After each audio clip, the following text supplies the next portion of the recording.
భక్తిహీనులతో దేవుడు ఇలాగు సెలవిచ్చుచున్నాడు. నా కట్టడలు వివరించుటకు నీకేం పని? నా నిబంధన నీ నోట వచించెదవేమి? దిద్దుబాటు నీకు అసహ్యము గదా? నీవు నా మాటలు నీ వెనుకకు త్రోసివేసెదవు. నీవు దొంగలను చూచినప్పుడు వానితో ఏకీభవించెదవు. వ్యభిచారులతో సాంగత్యము చేసెదవు. కీడు చేయవలెనని నీ నోరు తెరుచుచున్నావు. నీ నాలుక కపటమును కల్పించుచున్నది. నీవు కూర్చుండి నీ సహోదరుని మీద కొండెములు చెప్పుచున్నావు. నీ తల్లి కుమారుని మీద అపనిందలు మోపుచున్నావు.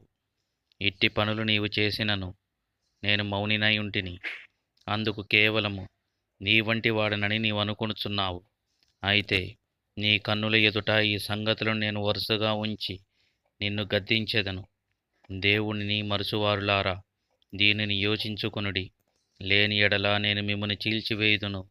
తప్పించువాడు ఎవడునూ లేకపోవును.